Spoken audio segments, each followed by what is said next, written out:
ሰላም ቤተሰብ እንዴት ናችሁ? ደህና ናችሁ? በያላችሁበት ሰላማችሁ ይብዛ። መጥቻለሁ ተመልሼ ማለት ነው። ከአንድ ወር በኋላ እንደዛ ቪዲዮ ልሰራ አጭር ቪዲዮ ነው የምሰራው፣ ግን ሰብስክራይብ እንድታደርጉ ነው የመጣሁት ማለት ነው። ምክንያቱም እያደገ ስላልሆነ ይቻላል 4-5 ወር ነው ከተከፈተ፣ ግን ነው ማደግ እያደገ አይደለም። ስለዚህ እናንተ ደግሞ ቪዲዮ ልታዩ ሁሉ ሰብ እያደረጋችሁ አበረታቱ ማለት ነው።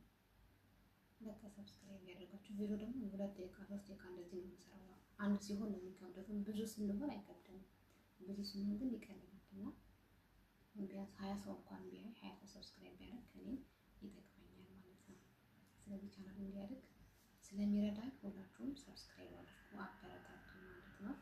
ሁላችን ታይተን እንደግ ማዳም ቢፈልግ ሁላችንም እኛ በቤታችን ማዳም እንሆን፣ በራሳችን ቤት የራሳችን ቤት እንስራ። ከዚህ ጀምራል ማለት ነው። እርስ በርስ ከተረዳዳን እርስ በርስ ከተጋገዝን የማንሆንበት ምክንያት የለም ማለት ነው። እንደርሳለን ያሰብንበት። ግን ዋናው እኛ እርስ በርስ መደጋገፍ አለብን።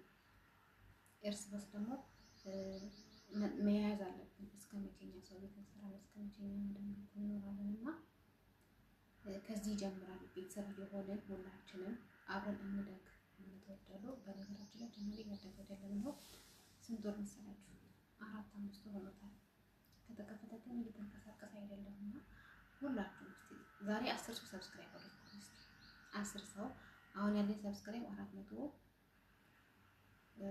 ሰው 455 ነው። 10 ሰው ሰብስክራይብ ካደረጋችሁልኝ በሳምንት 1000 ይገባለሁ ማለት ነው። እስቲ አድርጉ፣ ሰብስክራይብ አድርጉ፣ ኮሜንት አስቀምጡልኝ። ያለባር ቤተሰቦቼ ያውቃሉ፣ ቤተሰቦቼ ናቸው ያላደረጋችሁ። ምናልባት ስክሮል እንኳን ስታደርጉ ካያችሁ ሰብ እያደረጋችሁ እንደያያችሁ አድርጉ ማለት ነው። ወዶች ያመሰግናለሁ። ግን ሙቀት አለ በጣም እግዚአብሔር ለማችሁ። ግን ያው እንደ ይሄንን ቪዲዮ ልሰራ ብዬ ነው የመጣሁት እንጂ በጣም ሙቀት አለ። ፍቅር ስራ ሰራ ነው ቪዲዮ ልድረስ ብዬ ነው የመጣሁት። እና ወዶችዬ አስቀምጡልኝ፣ መልእክት መልሳለሁ። እሺ ለሁላችሁ ማለት ነው። ሰባር እርስ በርስ እንደጋገፍ እንረዳዳ። እስከ መቼ ማዳን ቤት እንኖራለን? እኛ የራሳችን ቤት ይጠብቀናል እና እንደጋ አብረን ማለት ወዳሉ ወዶችዬ አመሰግናለሁ።